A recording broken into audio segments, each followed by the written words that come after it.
Good morning, my name is Kaime from BSN 212F, and today I will be performing the intramuscular administration. So intramuscular injection is the introduction of the medication deep into the muscle tissue where a large network of blood vessels can absorb it readily and quickly. So for the general preparation, first is we have to check the doctor's order because this chart is more reliable than the medication ticket.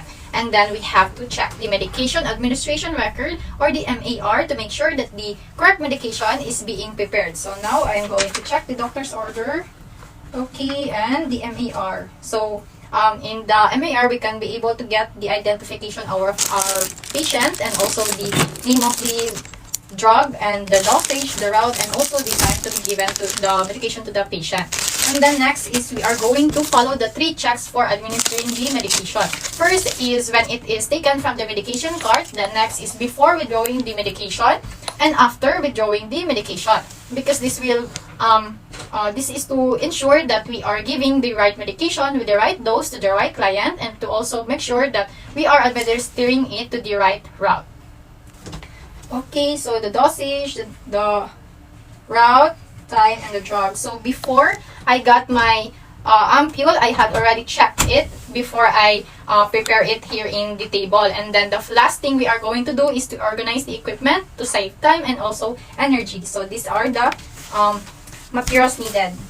The sterile gauze, the alcohol swab, the filter needle, the syringe, the ampule, the clean gloves, the medicine tray, MAR and the doctor's order, and also a sharp container where we can throw our materials. And then now in preparing the medication from the ampule, first is we are going to perform hand hygiene and also observe other appropriate infection prevention procedure to deter the spread of microorganisms. So I had already washed my hand earlier before going here, and also now I'm going to wear my clean gloves.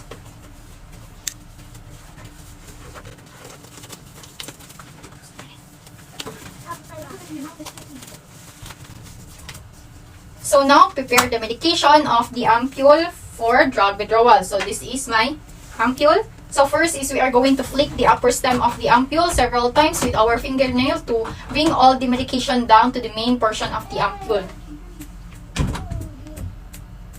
Okay, so now next thing we have to do is we have to use a sterile gauze and put it between our thumb and also around the stem of the ampule, and then break it towards we have to break it here and toward our to our side in order for us to so that the fragments that will not injure us. So next thing we have to do is we have to place an antiseptic wipe packet over the top of the stem of the ampule and then wipe it. So we are going to clean it up before breaking the ampule. Okay, let it dry. Discard. And then this is my sterile gauze. This is the one that I'm going to use. So while waiting for the ampule to dry off, I'm going to ready my sterile gauze. Now, put the sterile gauze around the ampule. So we have to put our thumb behind and then our fingers in front, and then we have to break it or bend it toward us so that the fragments will go there and not toward us.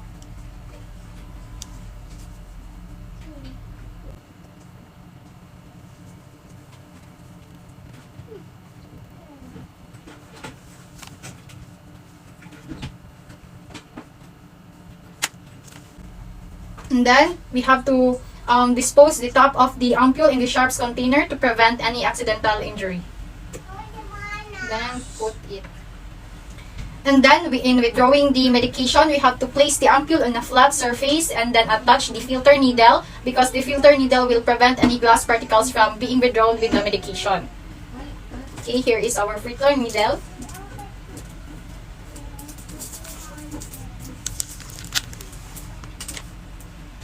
And here is our syringe.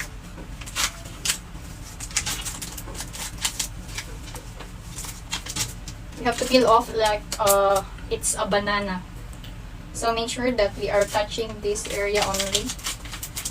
And also the plunger. I know. And then you have to twist it off and connect it to the filter needle.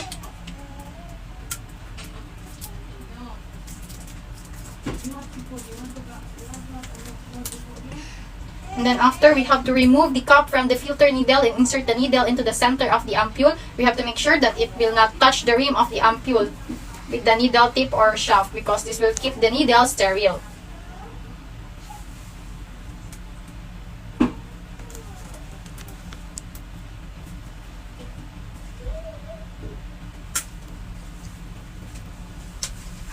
So with our single dose ampule, we have to hold the ampule slightly on its side or just steadily to obtain the ordered amount of the medication. And then after that, we are going to dispose the filter needle by placing it in a sharp container to prevent any accidental injury.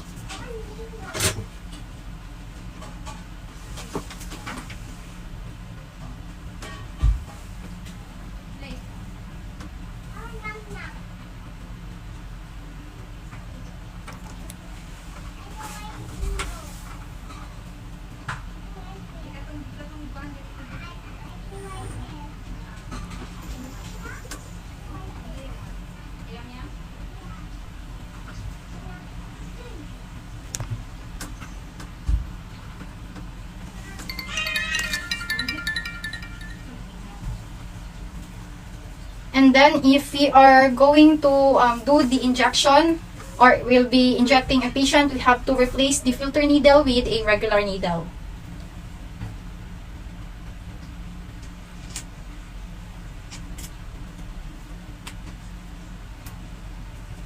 So discard the filter needle and then use the regular needle.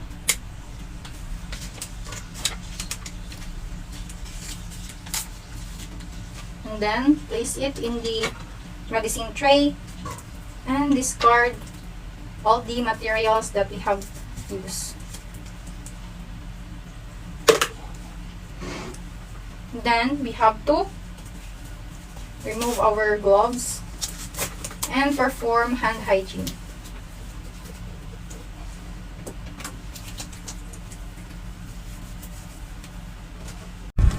Now, since I'm done preparing the medication needed for the administering of the medication, we are going to provide for client's privacy. This is to provide a secure environment for the client and maintain his or her dignity. And then after that, we are going to prepare the client.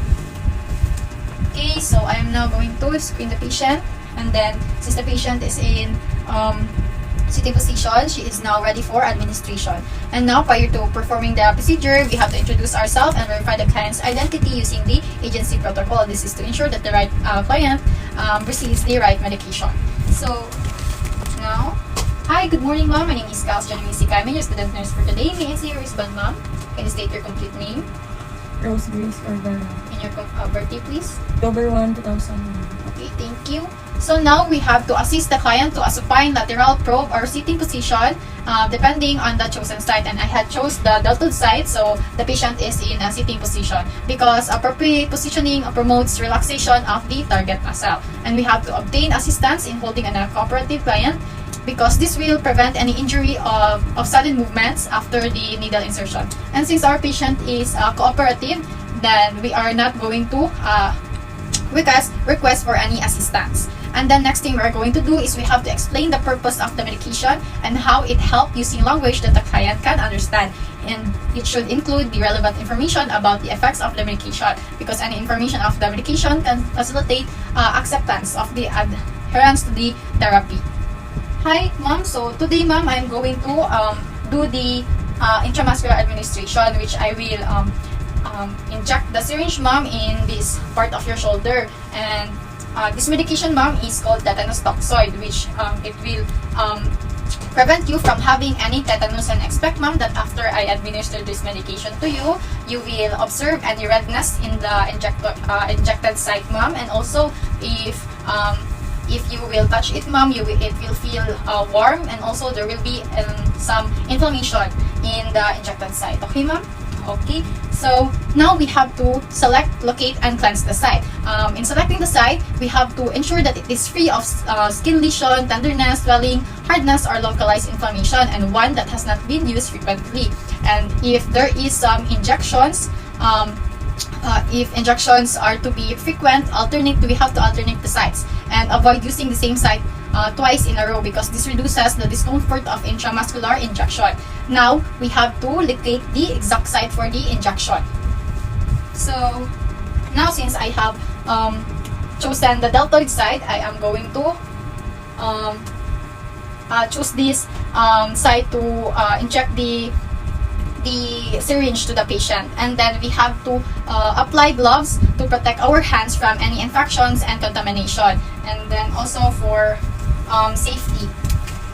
So since I have done performing hand hygiene and hand washing, I can just wear my clean gloves.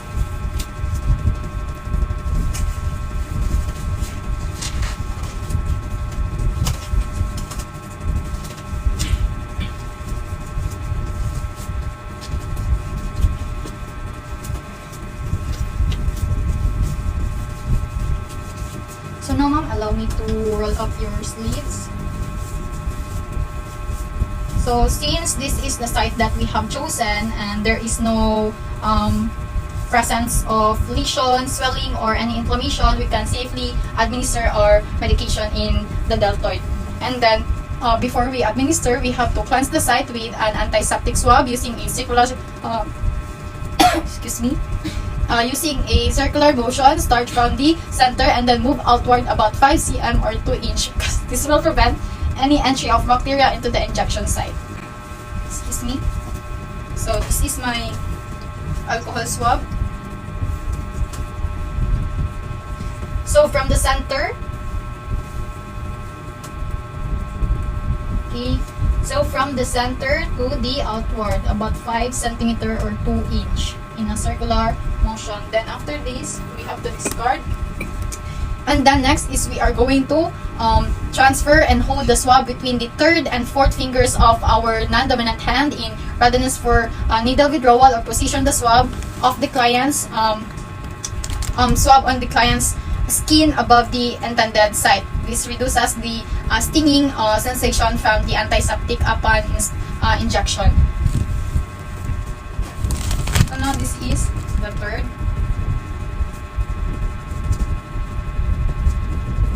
And then after that, we have to prepare the syringe for the injection. So this is our syringe with the medication in it. First is we are going to remove the needle cover and discard without contaminating the needle to maintain the sterility of the needle. And then if using a prefilled unit dose medication, we have to take caution to avoid treating medication on the needle prior to the injection. And if it does occur, wipe the medication off the needle with the sterile gauze because medication left on the needle can cause pain when it is struck through the subcutaneous tissue. And upon injecting this medication, we have to use the Z-track technique. We have to use our ulnar side of our non-dominant hand to put the skin approximately at least 2.5 cm or 1 inch to the side. Under some circumstances, such as from emaciated client or infant, the muscle may be pinched only. And then this is because pulling the side or the skin and subcutaneous tissue or pinching the muscle makes the muscle more firmer and also facilitate the needle insertion. And then by holding the syringe between the thumb and forefingers as if holding a pen, so like this, it should be like this. We have to pierce the skin quickly and smoothly at 90 degrees because using quick motion lessens the client's discomfort on holding the syringe like a pen or pencil, reduces the accidental depression of the plunger and inadvertent administration of the medication while needle is being inserted.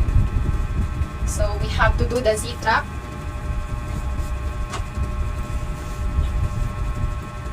And then we have to do the Z-track when we administer the medication to the patient. Then now we have to remove the cup.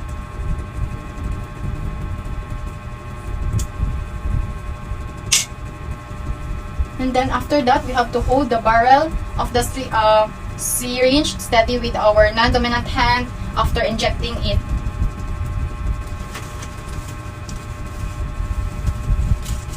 So since we are done doing the Z-track, we can now inject the syringe to the deltoid of the patient.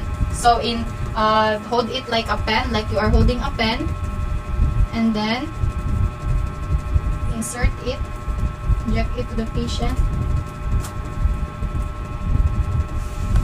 So before we administer the medication to the patient, we have to aspirate by pulling back the plunger, and if we see any blood, if there are some blood that appears in the syringe, then we have to get the syringe and then discard it and then get another one. Okay, so now we have to aspirate.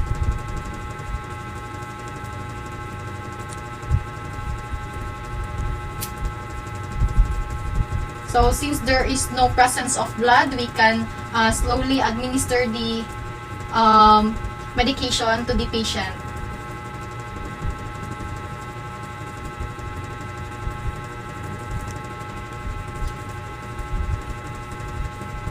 And then after that, you have to remove it and then put and then discard it in a sharp container. Then after injection, we have to, since we have already withdrawn the needle, we are going to apply a gentle pressure at this at the injected site, and because alcohol swab, because it may cause pain or burning sensation, and it is also not necessary to massage the area of the site of the injected area, because massaging the site may cause the leakage of medication from the site and result in any irritation. And if there is bleeding, then apply pressure with a dry sterile gauze until it stops, because pressure can stop the bleeding. And then after that, we have to activate the needle safety device or discard the uncapped needle and attach syringe into the proper receptacle to avoid any accidental injury. Since I had already, after I had injected, I removed the needle, I had already discard the needle, and then we have to only apply gentle pressure. And then after that, since we are done, we are going to remove and discard the gloves and perform hand hygiene to prevent the spread of microorganisms.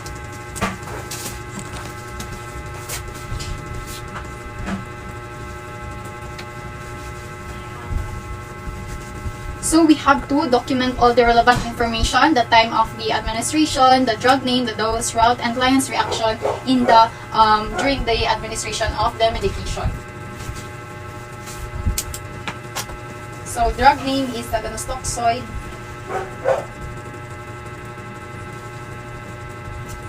Okay. So the last thing we are going to do is to assess the effectiveness of the medication at the time it is expected to act, because this is to evaluate the medication efficacy. So now, ma'am, since you are done doing the administration of your medication, I am going to let you rest here and leave you. So I will be back after at least 30 minutes to evaluate the medication that is given to you. Okay, if there are any concern or any complications. All right. Okay, so that's all. Thank you.